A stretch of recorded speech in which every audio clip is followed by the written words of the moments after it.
అబ్రహామునడిగే ప్రభువప్పుడు ఇసాకును అల్పన ఇమ్మనెను. నీ బిడ్డలను సేవకై ఇచ్చెదవా, నీవిచ్చెదవా, నీ బిడ్డలను సేవకై ఇచ్చెదవా, నీవిచ్చెదవా. సమర్పణ చేయుము ప్రభువునకు నీ దేహము ధనము సమయమును. సమర్పణ చేయుము ప్రభువునకు నీ దేహము ధనము సమయమును. ప్రియము దేవునికి వేలు బలి, ధ్యేయము కయ్యోను అర్పణము. ప్రియము దేవునికి వేలు బలి, ధ్యేయము కయ్యోను అర్పణము.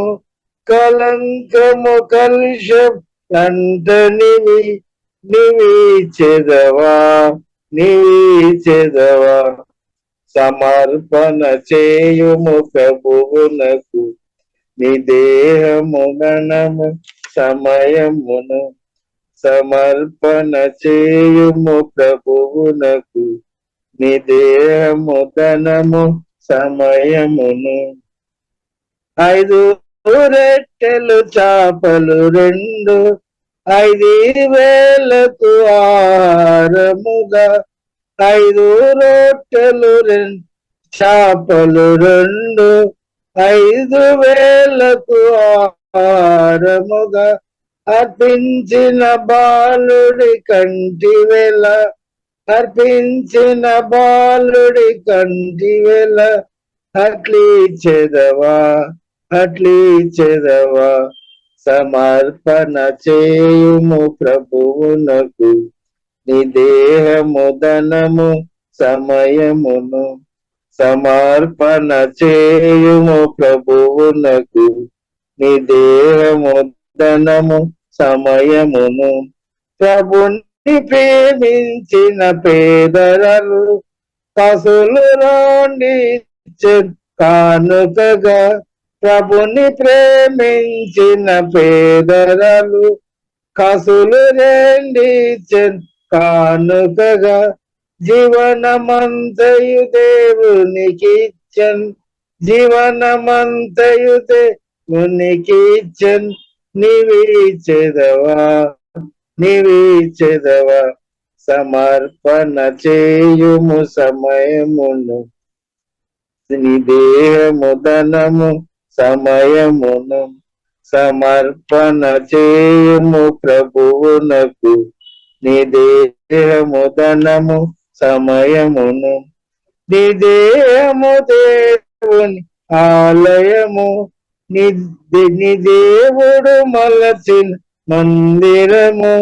నీ దేహము దేవుని ఆలయము, నీ దేవుడు మలచిన మందిరము. సజీవయాగముగా నీచెదవా, నీవిచ్చెదవా. సజీవయాగముగా నీవిచ్చెదవా, నీవిచ్చెదవా. సమర్పణ చేయుము ప్రభువునకు నీ దేహము ధనము సమయమును. సమర్పణ చేయుము ప్రభువునకు నీ దేహము ధనము సమయమును. సిస్టర్ చెప్పండి. మరి ఇప్పుడు మన మధ్య అమ్మగారు ఉన్నారు, వాక్యాన్ని విత్తబోతున్నారు. మరి ప్రార్థన చేయాలి. ఎటువంటి డిస్టర్బెంట్, ఎటువంటి టెక్నికల్ కలగకుండా మరి సహాయం కావాలని ప్రార్థన చేస్తామా. భూమి ఆకాశం సృష్టించి ఏకరీతిగా పరిపాలించిన ఓ మహాదేవు మా కిటితన్నం అనుగ్రహించినందుకు స్తోత్రం నాయన. తండ్రి అయ్యన తండ్రి ఈ రూమ్ లో కలిసి ప్రభావ మేమందరం నిన్ను ఆరాధించడానికి సమయాన్ని బట్టి వందనాలు ప్రభావ. అయ్యా పాస్టమ్ గారు వాక్యం చెప్తుండగా ప్రభావ అయ్యా మీరు కూడా ఉండి ఆమెను దీవించి ప్రతి పలుకులో వాక్యంలో మీరుండి నడిపించమని, పరిశుద్ధాత్మ ద్వారా నడిపించమని, బిడ్డలందరినీ దీవించి ఆశీర్వదించమని ఏసీ పరిశుద్ధ నామం నడివేట్టుకుంటున్నాం తండ్రి. ఆమేన్. మనమందరం ఇప్పుడు కలిసి మరి చప్పట్లతో సాగం కొలుగుతాం. Welcome sister. Praise the Lord first unmute చేయండి అమ్మా, అన్మ్యూట్ చేయండి తల్లి, ప్రైజ్ ద లార్డ్. అన్మ్యూట్ చేయండి సిస్టర్, చేయండి. Okay, praise Lord sister. అందరికీ ప్రైజ్ లార్డ్ అమ్మా. వినబడుతుంది. ప్రైజ్ లార్డ్ అండి. ప్రైజ్ లార్డ్ అమ్మా. Praise Lord, praise Lord. Praise Lord అండి. Praise Lord, praise Lord. అందరికీ ప్రైజ్ లార్డ్. ప్రైజ్ లార్డ్ అండి. దేవుని వాక్యం ధ్యానించుకుంటాం. ఈరోజు దేవుడు మాతో మాట్లాడిన కొన్ని వాక్యాలు మనం ధ్యానించుకుంటాం. మన దేవుడు అన్యాస్తుడు కాదు. దాన్ని బట్టి కొన్ని వాక్యం మనం ధ్యానించుకుందాం. హెబ్రీయులకు రాసిన పత్రిక 6:10 వాక్యం చదివి ముందుకు వెళ్ళాం. మీరు చేసిన కార్యమును మీరు పరిశుద్ధులకు ఉపచారమును చేసి ఇంకను ఉపచారమును చేయుట చేత తన నామమును బట్టి చూపిన ప్రేమను మరచుటకు దేవుడు అన్యాస్తుడు కాదు. అక్కడ చెప్పబడిన మాట ఏంటంటే, మనము చేసిన కార్యాలు ఉపచారమును దేవుని నామమును బట్టి చూపిన ప్రేమను దేవుడు ఎన్నడూ మర్చిపోడు. ఈ వాక్యములు చెప్పబడుతుంది. దేవుడు చెప్పింది, దేవుడు మన ఏం దేవుని కోసం చేస్తామో అది అన్ని మర్చిపోయిన దేవుడు కాదంటే. ఇక్కడ చెప్పబడింది అన్ని జ్ఞాపకం పెట్టిన దేవుడు. మనం ఎన్నో కార్యాలు మర్చిపోతాము, మనం ఆ దేవుడు మర్చిపోయిన దేవుడు కాదు. కృతజ్ఞతతో చేసిన కార్యాలు ఉపచారమును దేవుడు లెక్క పెట్టిన దేవుడుగా ఉన్నాడు. మనము చేసిన కార్యాలు స్థిరముగా చేసామా, అది దేవుడు చూసిన దేవుడుగా అన్నాడు. మన జీవితంలో మనం చేసిన కార్యాలు స్థిరముగా చేసామా, దేవుడు చూసారంతే. మనము తెల్లారి లేచిన వెంటనే చేయవలసిన కార్యాలు స్థిరముగా మనం చేసాము. మన పళ్ళు తోమడం, తినడం అన్ని స్థిరముగా చేసాము. రోజుగా క్రమంగా అన్ని చేసాము. దేవుని కార్యాలు మనం ఎంత మాత్రము స్థిరముగా చేసాము. మనల్ని ప్రశ్నించుకోవాలి. దేవా, మీ కార్యాలు ఎంత మాత్రం నేను స్థిరముగా చేసిన వాడు. మన జీవితంలో ఎలా స్థిరంగా చేసాము. మనల్ని చూసుకొని మనం ముందుకు వెళ్ళాలి. మనం చేసిన కార్యాలకు దేవుడు ప్రతిఫలం ఇచ్చిన దేవుడుగా ఉన్నాడు. దేవుని నామంలో నిలబడిన అందరినీ ప్రేమించిన ఆ కార్యాలు దేవుడు రాముడికి తెచ్చిన వాడుగా అన్నాడు. దేవుని నామంలో ఉండి ఏ కార్యాలు మనం చేసామో ఆ కార్యాల కోసం దేవుడు రాముడికి తెస్తాడంతే. అందరినీ ప్రేమించిన వారిని దేవుడు ప్రేమిస్తాడు. మన అందరినీ ప్రేమించిన వారుగా ఉండాలని దేవుని చిత్తం. దేవుడు కూడా అలా ఉన్న వారితో ప్రేమిస్తాడు. మన ప్రేమ కలిగిన వారుగా ఉండాలి. రోజు మన ప్రేమలో ఎదిరిన వారుగాను, విశ్వాసం ఎదిరిన వారుగాను, నిరీక్షణలో ఎదిరిన వారుగా మనం ఉండాలని దేవుని చిత్తమా ఉంది. తర్వాత ఉదాహరణ చూస్తే లూకా సువార్త 19:1-9 వరకు మనం చదివితే అక్కడ జక్కయ్య జీవితం గురించి అక్కడ చెప్పబడుతుంది. జక్కయ్య జీవితంలో ఎరుగు పట్టణంలో ఉన్న సుంగపు గుప్తదారుడును ధనవంతుడు జక్కయ్య. ఆయన ఎలాగైతే ఎరుగో పట్టణంలో ఉన్నవాడు, సుంగపు వాడుంటారు, గుప్తదారుడుంటారు, ధనవంతుడు. యేసు ఎవరో అని చూడకోరేను. పొట్టివాడనందున జనుడు గుంపు కూడి ఉండుట వలన చూడలేకపోయాను. గుంపు కూడి ఉన్నాం కాబట్టి ఆయన చూడలేదంట. తర్వాత యేసు ఆ త్రోవను రానే ఉండేను కనుక అతడు ముందుగా పరిగెత్తి ఆయనను చూడటకు ఒక మేడి చెట్టు ఎక్కి చూడాలని ఆయన చెట్టు ఎక్కాడు. యేసు ఆ చోటికి వచ్చినప్పుడు కన్నులెత్తి చూసి, జక్కయ్య త్వరగా దిగుము, నేడు నేను నీ ఇంట ఉండవలసి ఉండదని అతనితో చెప్పగా ఆయన త్వరగా సంతోషముతో యేసుని చేర్చుకోలేను. చూడండి, అందరినూ అది చూసి ఈయన పాపి అయిన మనిషిని బస చేయ వెళ్ళదని చాలా మంది సమూహంటారు. తర్వాత జక్కయ్య నిలబడి, ఇదిగో ప్రభువా, నా ఆస్తిలో సగము బీదలకు ఇచ్చుచున్నాను. నేను ఎవరి యొద్ద నేను అన్యాయముగా దేనినను తీసుకొని ఎడల అతనికి 4 గంటలు మరలా చెల్లించదని ప్రభుతో చెప్పాను. జక్కయ్య జీవితంలో జరిగింది ఏంటంటే, యేసయ్యతో చూడాలని ఆయన కోరాడు. ఆయన జీవనంలో చూడండి, యేసయ్యతో చూడాలని కోరి ఆయన పరిగెత్తి మేడి చెట్టుకి పైన ఎక్కి నిలిచినప్పుడు ఏసీ ఏం చేశారంటే ఆయన చూడక ముందే ఏసీ చూసారంతే. యేసు ఇతడు అబ్రహాం కుమారుడైన నేడు ఈ ఇంటికి రక్షణ వచ్చింది, నశించిన దాన్ని వెదిగి రక్షించుటకు మనుష్య కుమారుడు వచ్చానని అతనితో చెప్పాను. చూడండి ఏసీ ఏం చెప్పారంటే నశించిన దాన్ని వెదిగి రక్షించుటకు నేను వచ్చాను. జక్కే చేసిన కార్యం చూసి ఆయనకి ఆస్తిలో సగము బీదలకు ఇచ్చాడు. తర్వాత ఎరియాదు అన్యాయము అని చేసిండితే అది కూడా 400 మరలా నేను చెల్లించదని చెప్పిన మాటకి ఏసీ చెప్పిన మాట ఏంటంటే ఈ ఇంటికి రక్షణ వచ్చింది, నశించిన దాన్ని వెదిగి నేను వచ్చాను చెప్పి అక్కడ చెప్పబడుతూ జక్కయ్యకి ఏసుని చూడాలని కోరిక వచ్చింది కాబట్టి ఏసు తెలుసు ఏసీ చూడాలని ఆయన కోరుతాడు. ఆయన హృదయంలో అలా తలంచుకున్నాడు, ముందే తెలుసు దేవునికి. తర్వాత ఆయన దగ్గర వచ్చి నీ ఇంటిలో ఉండవలసినది అని చెప్పినప్పుడు జక్కయ్య హృదయంలో సంతోషంతో నింపబడి మన పరిస్థితిని కూడా ఏసీ కోసం మనం చెయ్యాలా, ఏసీ హృదయంలో చూపులో మనము కనబడాలా అని మన కోరిక మన జీవితంలో ఉంటుంది. మనం ఏం చేయాలంటే మన పరిస్థితులు మార్చడానికి దేవుడు మన దగ్గర వస్తారంట. మన పరిస్థితులు మార్చగలిగిన దేవుడు ఏసీ. అందుకోసం మనం ఏం చేయాలా, ఆయన చూడాలా, ఆయన మాటలు వినాలా, ఆయనతో కలిసి జీవించాలి మన కోరిక ఉండాలి మన హృదయంలో.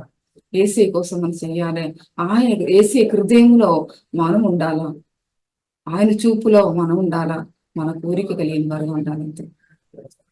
ఇలా ఉండితే ఖచ్చితంగా దేవుడు మనతో కలిసి మనతో నిలబెడతాడు. అలాగే మన చూపులు మనం నిలబెడతాము. ఏసీ మన హృదయంలో ఉండితే మన ఆత్మలో సంతోషం అనిపించిన వారుగా మార్చబడతాము.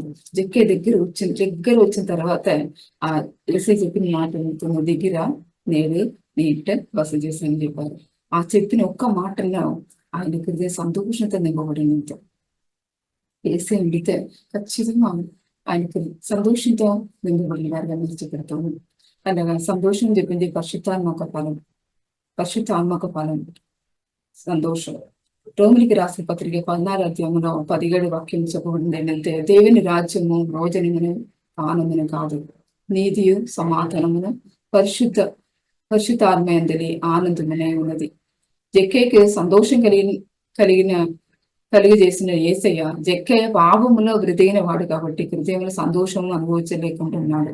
అప్పుడు ఆ పరిస్థితిలో దేవుడు దగ్గర వచ్చి చెప్పింది, నీ దగ్గర నేను నివాసం చేశాను, నీ దగ్గర మీ ఇంటికాడ ఉన్నాను చెప్పి అక్కడ చెప్పిన ఒక మాట ద్వారా ఆయన హృదయం సంతోషంగా నింపబడినంతే. పాపంలో బ్రతికిన వారి జీవితం చూస్తే ఎవరి సంతోషం వారు అనుభవించలేదు. అలాగా జీవించిన జీవితంలో ఏసే దగ్గర వచ్చి అని చెప్పినా కూడా సంతోషంతో ఆయన హృదయం నింపబడి ఆయన సంతోషంతో ఏసీతో స్వీకరించాడంట. తర్వాత ఏసీని గురించి వాడు చూడాలని కోరిక వచ్చింది. ఆయన చూడక ముందే, ఆయన పైనకి చూడక ముందే ఏసీ చూసి చెప్పారు దగ్గర అని. అలాగా మన జీవితంలో మనం ఏసీతో చూడాలా కోరికే మనకు హృదయం ఉండితే మన ఏసీతో ప్రార్థన చేసి దేవుని ఏసీయా మీరు మాత్రం ఉండండి దేవుని కోరిక మనం ఉండితే ఖచ్చితంగా మనం ఏం చేస్తామంటే ఏసీ చెప్పిన మాటలు మనం పాటిస్తున్నాము అన్నాము. ఏసీ దృష్టిలో చూపులో మనం ఉన్నవారుగా ఉండాలా. ఏసీ చూపు జక్కయ్య పైన వచ్చిన కాబట్టి ఆయన జీవితమే మారిపోయింది. అలాగా మన జీవితం మారాలంటే ఆయన ప్రవర్తన మాటలు క్రియలన్నీ మారిపోయింది ఎలాగుంది. అలాగా మన జీవితంలో కూడా ఏసీ చూపు మన పైన పడాలని మేము ప్రార్థన చేయాలి. ఆయనకు అన్ని ఇతరులకు ఇచ్చేవాడు. ఏసీ చూపు ఆయన మీద పడినప్పుడు, జక్కయ్య మీద పడినప్పుడు ఆయన జీవితం మారిపోయింది. ఆయనకున్నది అన్ని ఇతరులకు ఇచ్చాడంత. దేవుని చూపులో నేను ఉండితే చాలు అని అనుకున్నాడు. దేవుని చూపులో నేను ఉండితే చాలు, నాకు ఆస్తి వద్దు, అంతస్తు వద్దు, అన్ని వద్దు, ఏసే ఉండితే చాలు అని చెప్పి ఆయన అనుకుని ఇద్దరులకు ఆయన ఆస్తి అన్ని ఆయనకున్న ఆస్తిలో సక్కము బీదలకు ఇచ్చాడంత. చూడండి ఎంత మార్పు చూడండి. ఏసీ దగ్గర వచ్చింది కాబట్టి ఆయన జీవితం మారిపోయింది కాబట్టి చూడండి ఏం జరుగుతుంది. ఆయన ఆస్తిలో సగము బీదలకు ఇచ్చిన వాడుగా మార్చబడ్డాడు. తర్వాత అన్యాయమా తీసింది 4 ఆయన చెల్లించాడు.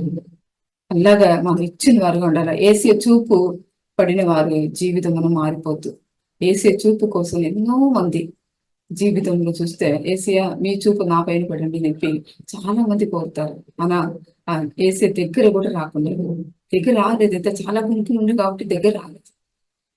అలాగున్న సిచ్యువేషన్ లో దేవుడు మనం ఎన్నుకున్నాడు. ఏసీ చూపు కోసం జక్కే తనకు కలిగి ఉన్నది అన్నది ఇద్దరికి పంచిపెట్టాడు. ఆయన కలిగి ఉన్నది అన్ని ఇద్దరికి ఇచ్చాడు. అలాగ ఒక ఏసీ చూపు మనల్ని వచ్చింది కాబట్టి ఇచ్చిన వాడుగా ఆయన మార్చబడ్డాడు. దేవుడు తన ఏకైన కుమారుని మన కోసం ఇచ్చి తన ప్రేమను తెలియపరిచాడు. ఏసీయ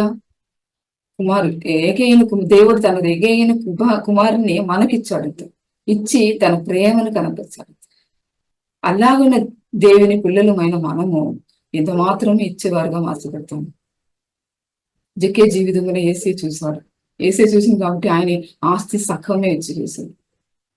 చూడండి ఎంత మాత్రం ఇచ్చిన ఒక మనస్సు ఆయనకు వచ్చింది. అలా ఒక మార్పు ఆయన కలిగింది. ఆయన పరిశుద్ధాత్మ సంతోషం పొందుకున్నాడు ఏసీ ఇచ్చిన కాబట్టి. మన జీవితంలో ఎంత మాత్రం మార్పు కలుగుతాము. అలాగే ఇక్కడ చూస్తే ఇవ్వడం దేవుని స్వభావమే. చాలా మంది దేవుడు నాకు ఇచ్చింది సరిపోలేదని అని దేవుని రాజ్యం కోసం ఇవ్వకుండా ఉన్నారు. తర్వాత దేవుడు మనకు ఒక అవకాశం ఇస్తారు. ఎంత దేవుని రాజ్యం కోసం ఇవ్వడానికి చేయడానికి అవకాశం ఇస్తారు. ఇచ్చి చూడాలని ఎంత దేవుని రాజ్యం కోసం ఏమి చేశాము. దేవుడు మనల్ని పరీక్షించి చూసే దేవుడుగా అన్నాడు. దేవుని కార్యములు ఎంత మాత్రమో నమ్మకమా అని ఉన్నాము మన జీవితంలో. దేవుడు ఎన్నో కార్యాలు మనకి చేశారు. ఎన్నో దేవుని విషయం దేవుని రాజ్యం కోసం మనం ఏం చేశాము అది మనం ఆలోచించే. నమ్మకం కలిగిన వారిని సాతాను ఏం చేసి అడిగితే చాలా మంది నమ్మకం కలిగిన వారుగా ఉన్నారు. దేవుని రాజ్యం కోసం ఇస్తారు, దేవుని పిల్లలతో ప్రేమిస్తారు, దేవుని పిల్లలు కావాల్సింది ఇస్తారు, నిలబడతారు. అలా అల్లాగా ఉన్నవారితో సాతాను ఏం చేస్తాడు అంటే నమ్మకం కలిగిన వారిని సాతాను వెనుక తీసి వెళ్తాడు, అబనమ్మకస్తులుగా మార్చుతాడు. మన జీవితంలో ఒక్కసారి అబనమ్మకులుగా మనం ఉండిపోతే సాతాను చేతిని చిక్కబడినట్టే. సాతానికి మన జీవితంలో ఒక దారి తెలిసేసినట్టు.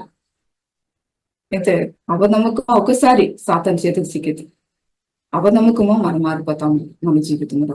అయితే సాతాను వచ్చింది ఎందుకు వస్తాడు? సాతాను వచ్చింది నాశనం చేయడానికి వస్తాడు. ఒక్కొక్క జీవితంలో నాశనం చేయడానికి, కత్తి చూడడానికి వస్తాడు.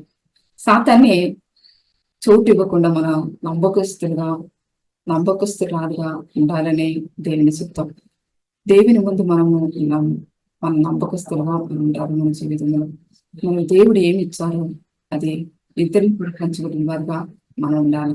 మన జీవితంలో ఇచ్చిన వారుగా మార్చబడాలి. దక్కేయ ఆయన నుండి దేవుని కార్యాలు చేయడానికి ప్రారంభమైనప్పుడు ఇంటికి రక్షణ కలిగింది. ఆయన జీవితంలో దేవుని సంతోషం అనుభవించాడు.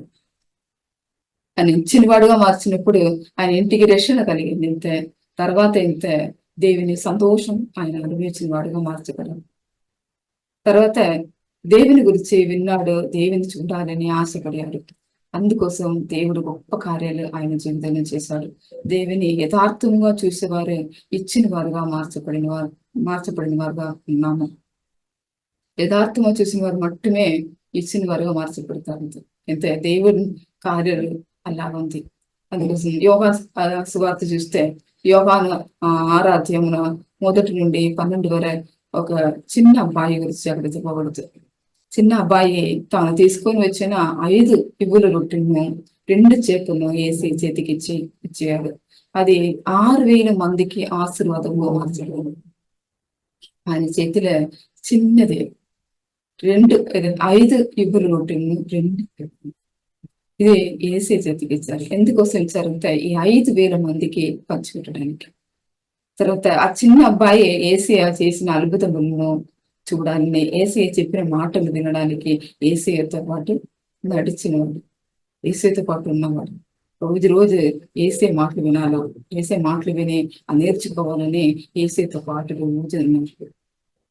అలాగ నా భార్యని ఆయన ఏం చేశారు, ఆ చిన్న అబ్బాయి తన కోసం తీసుకుని వచ్చిన రొట్టె చేపలను 2 పంచిపెట్టాడు. ఆ చిన్న అబ్బాయి ఏసీ చేతులు కొట్టాడు. ఆ రొట్టెను చేపను త్యాగం చేశాడు. ఆయన ఆగిలి వస్తే ఏం చేస్తాను అనుకోలేదు, అని ఆ త్యాగం చేశాడు. త్యాగం ఎవరి కోసం చేశాడు? ఈ 5,000 మంది కోసం త్యాగం చేశాడు. తన ఆగిలి కంటే 2 ఆగిలి కోసం త్యాగం చేశాడు. ఇద్దరి పట్ల దేవుని కరుణ కలిగిన వాడుగా ఆ చిన్నవాడు ఉన్నాడు. ఆ ఒక్కని ఆగిలి చూడకుండా ఆ 1000 మంది ఆగిలి చూసిన వాడుగా ఉన్నాడు. మనము ఇచ్చేవారుగా ఉండితే మనము ఇచ్చినది వేరే ఎంతో మందికి అది ఆశీర్వాదంగా మారుతుంది. మన జీవితంలో ఎన్నో కుటుంబాలు చూస్తే దేవుని కోసం నిలవగలుగుతుంది. ఇచ్చేవారుగా మనము మార్చబడాలి. ఉదాహరణ చూస్తే దేవుని చిత్తం ఉన్నది. ఎంత ఇచ్చిన వారుగా మనం మార్చబడాలని దేవుని చిత్తం, అది మన అలాగా మార్చబడాలి. అది ఉదాహరణ చూస్తే రాజులు 1 గ్రంథము 10 అధ్యాయము 1 నుండి 13 వరకు మనం చదివితే అక్కడ షేబా దేశపు రాణిని గురించి చెప్పబడుతాం. షేబా రాణి గురించి అక్కడ చెప్పబడుతూ షేబా రాణి గురించి అక్కడ ఏం చెప్పబడితే అక్కడ మనం 1 నుండి చదివితే చూడొచ్చాం. అక్కడ 3 కనబడతారు. షేబా రాణి అది చదివితే కొంచెం కూడా మాకు అర్థం అవుతుంది. చదివితే టైం లేదు కాబట్టి నేను కొంచెం చెప్పి ఉంటాను. షేబా రాణిను తర్వాత షలోమోను రాజును దేవుని నామమును అక్కడ కనబడచ్చు మనం చదివితే. అయితే షేబా రాణిని యెహోవా నామమును గురించి వినేది ఆమె. యెహోవా నామం గురించి వినేది. షలోమోను కూడా దేవుని నామం కలిగిన వాడు. యెహోవా నామమును బట్టి షలోమోను ప్రార్థన చేశాడు. దేవుడు ఆయనను బలపరిచిన కాబట్టి మందిరాన్ని కట్టాడు. షేబా రాణి వేరొక దేశానికి చెందింది. ఆమె పరిస్థితి వేరే, స్థితిగతులు వేరే. షలోమోను గురించి ఆమె వినింది కాబట్టి ఆమె ఏం చేస్తుంటే దేవుని ముందు మనము రాజులోని యాజ సమూహం అన్నాము. మన జీవితంలో మన తండ్రి రాజు కాబట్టి మనం కూడా రాజులోని యాజ సమూహంలో ఉన్నాము. తర్వాత షేబా రాణి షలోమోను గురించి విని ఆయనను శోధించడానికి బయలుదేరి వచ్చింది. ఆ వాక్యం కనబడుతుంది. ఆ వాక్యం చదివితే కొంచెం మీకు అర్థం అవుతుంది. తర్వాత చదివే టైం లేదు కాబట్టి నేను చెప్పి వెళ్తాను. ఆమె విని ఊరుకుంటలేదు కాబట్టి షలోమోను గొప్ప రాజు అని, ఘనమైన రాజు అని, షలోమోను జ్ఞానం కలిగిన వాడు రాజు అని విని, ఆయన గొప్పతనం గురించి విని ఊరుకుంటలేదు. ఆయన గొప్పతనం ఎంత జ్ఞానం కలిగిన వాడు. ఆయన గురించి విని ఆ రాణి వినింది కన్నులారు చూడాలని బయలుదేరి చెందింతారు. కన్నులారు చూడాలని చెప్పి ఆయన చెందింతారు. అలాగే మనము కూడా మన జీవితం చూస్తే షేబా రాణి సామంలో మనమును షలోమోను రాజు దేవుని పోల్చుకొని మనం మాట్లాడితే ఇక్కడ రాణి వినింది కన్నులారు చూడాలని బయలుదేరించింది. తర్వాత మనం కూడా దేవుని గురించి చాలా వింటున్నాము. కాబట్టి మనము కూడా మందిరానికి వచ్చాము. దేవుని గురించి విన్నాము. దేవుడు ఆ కార్యాలు చేస్తారు, ఈ కార్యాలు చేస్తారు విన్నాము. కాబట్టి ఆ దేవుని చూడాలా. ఎవరో ఒకరు దేవుని గురించి చెప్పారు, అది మనం కూడా చూడాలా, అనుభవించాలని మందిరానికి వస్తాము. అనుభవపూర్వముగా మనం చూడాలా దేవుని చెప్పి మనం మందిరానికి వస్తాము. అలాగే రెండవది వాక్యంలో షేబా రాణి గురించి చెప్పబడింది. ఆమె గొప్పతనం ఏంటిది చూస్తే, గొప్ప రాజు చూడాలని వెళ్ళినప్పుడు వెట్టి చేత వెళ్ళకుండా అంతేమో. వట్టి చేత కాదు ఆయన వెళ్ళింది. మనం కూడా దేవుని దగ్గర వెళ్ళినప్పుడు వట్టి చేత వెళ్లకుండా ఉండాలా. షలోమోను రాజు ఏదో తక్కువ ఉన్నవాడు అనుకుండా ఆయనను గణపరచాలా అని తీసుకువచ్చింది. ఆమె కూడా బంగారములు అన్ని తీసుకొచ్చింది. ఆమె బిగుమానులు తీసుకొచ్చింది. అది కూడా ప్రశ్నలు కూడా తీసుకొచ్చింది. ఆమెకు ఒక ప్రశ్న ఉంది. ప్రశ్నలు ఏదో అనుమానాలు ఉంది. ఆ అనుమానాలు తీర్చుకోవాలా చెప్పి రాజు దగ్గర వచ్చింది. షలోమోను రాజు దగ్గర వచ్చింది. చాలా ప్రశ్నలు మోసుకొని వచ్చింది. అది షలోమోనుతో అడిగింది. మోసుకొని వచ్చిన అన్ని కార్యాల ప్రశ్నలన్నీ తీర్చడానికి ఆయనతో అడిగింది. షేబా రాణిని రాజు ఆహ్వానించాడు. తర్వాత మన లోక తండ్రి కూడా అలాగనే మనము ఏ సమస్యతో, ఏ పరిస్థితుల్లో మనము దేవుని దగ్గర వస్తాము. ఏ పరిస్థితుల్లో వచ్చిన దేవుడు స్వీకరించిన దేవుడు కాదు మన జీవితంలో. ఇక్కడ షలోమోను రాజు ఆమె ఏ సమస్య తీసుకొచ్చిన ఆహ్వానించిన వాడు అన్నాడు, స్వీకరించిన వాడు అన్నాడు. ఇక్కడ రాణితో అలాగ మన దేవుడి కూడా ఏ సమస్యలతో దేవుని దగ్గర మనం వెళుతామో, ఏ సమస్యలతో నిండితో ఏది అనుమానంతో నిండి మన దేవుని దగ్గర వచ్చిన అనుమానం అన్ని దేవుడు తృప్తితరించిన దేవుడుగా ఉన్నాడు. దేవుడు ఉన్నాడని మనం తెలుసుకోవాలి. దేవుడు మన మీదే ఆసక్తి కలిగినవాడుగా ఉన్నాడు మన జీవితంలో. ఆసక్తి కలిగిన వాడు అన్నాడు. షేబర్ అని అడిగిన ప్రశ్నలకి షలోమును ప్రత్యుత్తరం చెప్పాడు. అన్ని కార్యాలు ప్రత్యుత్తరం ఇచ్చిన వాడు అన్నాడు. షలోమునకు దేవుడు జ్ఞానం ఇచ్చిన వాడు అన్నాడు. దేవుడు జ్ఞానం ఇచ్చాడు షలోమును. ఆ రాణి అన్ని ప్రశ్నలు వేసినా కూడా ఏ ప్రశ్నకి ప్రత్యుత్తరం ఇచ్చాడు అంత. తర్వాత దేవుని సన్నిధిలో వచ్చిన ప్రతి ఒక్కరిలో ప్రశ్న ఉంది, అనుమానం ఉంది. అన్ని విషయంలో దేవుడు జవాబిస్తాడు తన జీవితంలో. అలా మన దేవుని దగ్గర వచ్చిన వారు ఉండాలి. తర్వాత 4వ వాక్యములు చూస్తే సొలొమోను సంసంలో బెల్లం మీద పదార్థములు చూసి, వారి సేవకులు చూసి, అక్కడ ఉన్న విధానాలను చూసి విస్మయం పొందింది. విస్మయం పొందింది. తర్వాత దేవుని గొప్ప కార్యాలు చూసి మనం ఆశ్చర్యపోయిన వారుగా ఉన్నాము. మన జీవితంలో దేవుని కార్యాలు మనం ఎన్నో చూసినా ఇంకా చూడవలసినది ఎన్నో ఉన్నది. శేబారాజ్ని సొలొమోను వైభవం చూసి విస్మయం పొందిన వాడు రాంది. అందుకోసం విస్మయం పొందిన రాదుగా అక్కడ నిలబడిపోయింది సొలొమోను రాజు జ్ఞానం వైభవం చూసి. తర్వాత 7వ వాక్యం చూస్తే శేబారాణి విన్నదాని కంటే వెగుగా మించి ఉన్నది ఇంత ఆయన జ్ఞానం, ఆయనకని వైభవం అన్ని మించి ఉంది ఇంత. ఆయన విన్నది కాటి ఎక్కువ ఉండింది. తర్వాత మనం దేవుని గురించి తెలుసుకోవడానికి ఎక్కువ ఉన్నది మన జీవితంలో. అలాగే దేవుని గురించి మనం తెలుసుకోవడానికి ఎక్కువ ఉంది. చూడవలసినది, వినవలసినది అన్ని ఎక్కువ ఉంది. అందుకోసం ఆత్మీయ కార్యాలు ఎక్కువ అనుభవించడానికి ఎక్కువ మన ఆసక్తి కలిగిన వారుగా ఉండాలా. మనము విన్నదాన్ని బట్టి అన్ని అయిపోయింది అని అనుకున్నాము. మన జీవితంలో ఎన్నో వాక్యాలు విన్నాము, అన్ని అయిపోయింది, నేను అది విన్నాను ఇది విన్నాను అన్ని అయిపోయింది చెప్పి మనం అనుకున్నాము. మన జీవితంలో ఎన్నో కార్యాలు ఇంకా దేవుడు చేసి చూడొచ్చు. ఎన్నో కార్యాలు దేవుని గురించి వినడానికి ఉంది, చూడడానికి ఉంది, చేయడానికి ఉంది. దేవుని జ్ఞానం మనం పొందుకోవడానికి ఎంతో ఉంది. ఆత్మీయంగా ఇంకా ఇంకా మనం ముందుకు వెళ్ళవలసిన వారుగా ఉన్నాము. ఇలాగా 8వ వాక్యం చూస్తే శేబారాణి షలోమోనుతో చెప్పిన ఒక మాట, నీ చుట్టూ ఉన్నవారు ఎంతో ధన్యులు, ఎంతో ధన్యులు. అంత కొన్నిసేపు నీతో గడిపిన నా హృదయమున పరవశంతో నిండిపోయింది. వీరు నీ చుట్టూ ఉన్నవారు ఎంతో భాగ్యవంతులు అని చెప్తున్నాము షలోమోను చూసి. అలాగా మనం కూడా నిజంగా దేవుని పుణ్యమైన మనం భాగ్యవంతులమే. ఇశ్రాయేలు నీవు ఎంతో భాగ్యవంతుడు. ఇక్కడ చెప్పబడుతూ యెహోవా రక్షించిన వారు భాగ్యవంతులు, యెహోవా దేవుడైన జనులు భాగ్యవంతులు. అలాగా మన దేవుని గురించి రక్షణను బట్టి కృతజ్ఞత కలిగిన వారుగా మనం ఉండాలి. 10వ వాక్యం చెప్పబడుతూ శేబారాణి షలోమోను రాజుకు అన్నిటికీ సమృద్ధి చెందింది. ఆమె తీసుకొచ్చిన అన్ని సమృద్ధి షలోమోను రాజుకు ఇచ్చింది. ఆ రాజుని గణపరిచింది. మనము దేవుని ఇచ్చి విషయంలో వేడుకున్నాము. శేబారాణి విన్నదాన్ని బట్టి షలోమోనుకు సమృద్ధిగా శ్రేష్టమైన అర్పణ ఇచ్చిన రాలుగా ఉంది. తర్వాత ఇక్కడ చూస్తే మన ముందుకు శేబారాణి శ్రేష్టమైన అర్పణ చెందింది రాజు. తర్వాత 13వ వాక్యం చెప్పబడుతూ శేబారాజ్ని వచ్చినప్పుడు సమృద్ధి ఇచ్చింది రాజు. తర్వాత తిరిగి వెళ్ళినప్పుడు 3 రకాల ఫలితాలు, 3 రకాల ఆశీర్వాదములు మోసుకొని వెళ్ళింది. 13వ వాక్యంలో చెప్పబడుతుంది. షలోమోను తన ప్రభావములకు తగ్గినట్లు ఇచ్చాడు ఇంత శేబారానికి.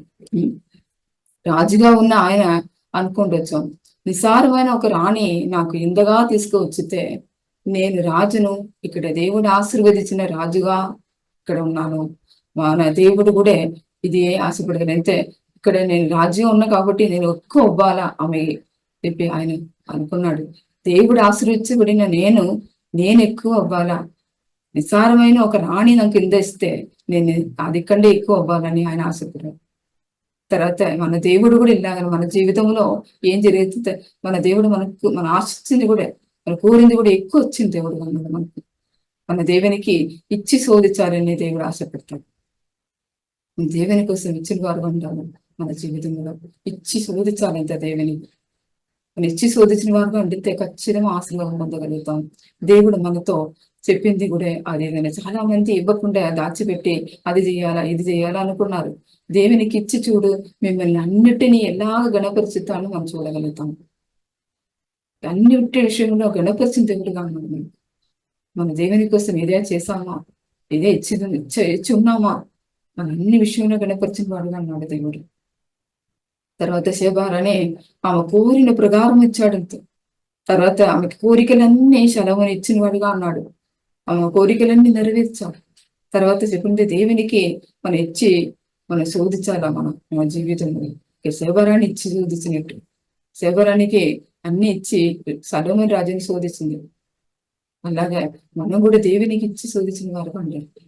దేవుడు ఏం చేస్తారు? 2 రోజుల క్రితం నా జీవితం కూడా జరిగింది. నా చేతిలో ఉన్నది అన్ని ఒకరి ఇచ్చాను. ఇచ్చినప్పుడు నెక్స్ట్ రోజే దేవుడు గొప్ప కార్యం నా జీవితం చేశాడు.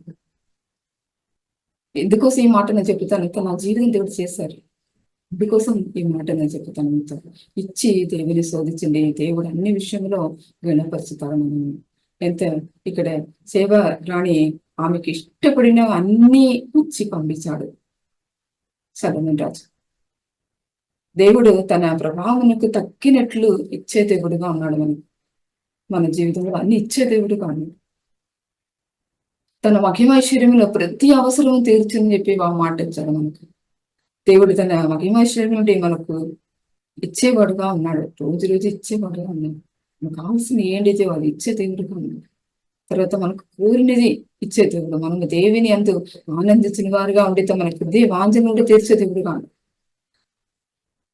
ఆయనలో ఆనందించిన వారుగా ఉండితే ప్రతి వాంఛలు తీర్చే దేవుడుగా ఉన్నాడు. తర్వాత మనం ఆశ పెట్టింది అన్ని ఇచ్చే దేవుడు.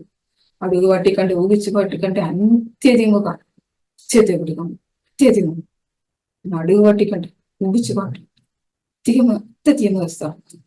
అలాగా మనం కూడా అందరూ దేవుని దగ్గర వచ్చిన వారుగాను దేవునితో కంటే ఆయనలో ఆశ పెట్టుకుని నిరీక్షణతో ఆయనలో నుండి ఆశీర్వాదము పొందగలిగిన వారుగా ఉన్నాం. అలాగే మనం ముందుకు సాగాలి. ఆయనలో ఆశీర్వాదం మనం పొందుకొని ముందుకు వెళ్ళిన వారుగా ఉండాలి. మన ఆశీర్వాదం పొందిన వారుగా ఉంటారు మన జీవితంలో. చాలా మంది మనల్నే ఉంది అన్ని దేవుని రాజ్యం ఎక్కడ ఉంది మనం అడిగితే మనల్నే మన జీవితం దేవుని రాజ్యం అనుభవించచ్చు. మనం ఇచ్చేవారుగా మార్చపడాలా. సొంత కుమారుని మనకిచ్చి మనల్ని ప్రేమించిన దేవుడు. అల్లాహుల దేవుని పిల్లలమైన మనము ఇచ్చేవారుగా మార్చపడాలి. ఇప్పుడు షేబార్ అని ఇచ్చి శోధించింది సొలొమోను. తర్వాత వెళ్ళినప్పుడు 3 రెక్కల ఆశీర్వాదాలు ఆమె తీసుకువెళ్ళలేదు. అలాగ మన జీవితంలో ఆశీర్వాదం అనుభవించుకొని మనం ముందుకు సాగేవారుగా ఉంటాం. సోదరి ఈ మాట ద్వారా దేవుడు మిమ్మల్ని ఆశ్రయించిన గాక ప్రార్థన చేస్తాం. దేవా స్తోత్రం, పరిశుద్ధుడా జీవ కలిగిన దేవా స్తోత్రం, మీ సన్నిధిని సమర్పిస్తామయ్యా. ఈ రోజు మాతో మాట్లాడిని ఈ వాక్య కోసం వందనాలయ్యా. యేసయ్య చిన్న బాలని గురించి మాతో మాట్లాడారు. ఆయన ఇచ్చారు. 5,000 మంది ఆశీర్వాదం మార్చబడారు. పరిశుద్ధుడా అలాగే యేసయ్య జీవితంలో గొప్ప కార్యం మీరు చేశారు. మిమ్మల్ని చూడాలని బట్టే ఆయన ఆశపడారు. ఆయన ఆశపడిన ఆ కోరిక మీరు నెరవేర్చారు. అలాగే ఆయన జీవితంలో మీరు గొప్ప మార్పు తీసుకొచ్చారు. ఆయన ఇచ్చేవాడుగా ఆయన మార్చబడారు. దేవుడు మీ రాజ్యం కోసం యేసయ్య మీ పిల్లల కోసం అందరూ ఇచ్చేవారుగా మార్చబడారు. దేవుడు పరిశుద్ధుడా జీవితంలో చేసిన గొప్ప కార్యాలు ఆయన కుటుంబంలో రక్షణించారు. అలాగా ఆయన ఆత్మలో సంతోషంతో నింపారు. దేవా ఇలాగ మా జీవితంలో ఏదాది కొత్త ఉండితో మాతో శ్రమించండి. మీ చిత్తానుసారం మమ్మల్ని ముందుకు సాగని సహాయించండి. దేవా యేసయ్య మీ వాక్య ఎదురుగా మేమాది మా జీవితం నుండి శ్రమించండి. యేసయ్య మీ వాక్యానుసారం మేము చేసుకొని ముందుకు సాగని సహాయం చేయండి. యేసయ్య వాక్యానుసారం ఆశీర్వాదం పొందుకొని ముందుకు సాగని సహాయం చేయండి. శేబారాన్ని అలాగే ఇచ్చి శోధించిన వారుగా మమ్మల్ని మార్చండి. దేవా యేసయ్య మీ సన్ని సమర్పిస్తాము. మా జీవితంలో మీ ప్రణాళిక, మీ చిత్తం, మీ ఉద్దేశాలు జరిగినట్టు సహాయం చేయండి. మా జీవితాలు మీ సన్ని సమర్పిస్తామయ్యా. మీ నామంకి మార్తలా అందరం చేయండి ప్రార్థిస్తాము. యేసయ్య స్తోత్రం. ఈ వాక్యం విన్న వారి జీవితంలో గొప్ప కార్యాలు చేయండి. వారి కుటుంబ జీవితం ఆశ్రయిస్తాము. అలాగే వారి పిల్లలతో ఆశ్రయిస్తాము. అందరినీ మీ వాక్యానుసారం సహాయం చేయండి. దేవా స్తోత్రం. పరిశుద్ధుడా అందరితో మీ సన్ని సమర్పిస్తాము. మమ్మల్ని కూడా మీ సన్ని సమర్పిస్తాం. యేసయ్య అన్ని ఎస్ఎంఎస్ని సమర్పిస్తామయ్యా. ప్రార్థన మీరు జవాబు వచ్చిన దేవుడు కాబట్టి వందనాలు. అన్ని మగి మేము మీకు ఇస్తాం. ఏసునామములో అడుగుతాం తండ్రి. ఆమేన్. ఈ మినిస్ట్రీస్ ద్వారా అనేకులు దీవించబడుతున్నారు. ఈ ఛానల్ ద్వారా దేవుని సత్యవాక్యం పరిశుద్ధాత్మ ప్రేరేపణతో అభిషేకించబడిన దైవజనులైన టిఆర్ రతీష్ గారు మరియు సిస్టర్ దేవి రతీష్ గారులచే అందించబడును. ఆదివారం ఆరాధన జరుగు స్థలం GM church, pillar number 95, Medipally main road, Hyderabad. సమయం ఉదయం 10 గంటలకు జరుగును. మరియు ప్రతిరోజు జరిగే జూమ్ ప్రేయర్ మీటింగ్ లో పాల్గొనడానికి మా జూమ్ ఐడి 4786189683, పాస్కోడ్ 7. సమయం ఉదయం 4 గంటల నుండి 7 గంటల వరకు, సాయంత్రం 7 గంటల నుండి 8 గంటల వరకు జరుగును. ప్రార్థన అవసరతల కొరకు సంప్రదించవలసిన ఫోన్ నంబర్స్ 8501934577 మరియు 9010640084. పరిచర్యను బలపరచాలి అని ప్రేరేపించబడిన వారు మీ కానుకలను గూగుల్ పే, ఫోన్ పే ద్వారా లేదా స్క్రీన్ పై చూపించబడిన క్యూఆర్ కోడ్ స్కాన్ ద్వారా 8501934577కి పంపగలరు. ఈ ఛానల్ని సబ్స్క్రైబ్, లైక్, షేర్ చేయడం ద్వారా ఈ సత్యవాక్యం ఇతరులకు అందించగలరు. ధన్యవాదాలు. దేవుడు మిమ్మల్ని దీవించును గాక. ఆమేన్.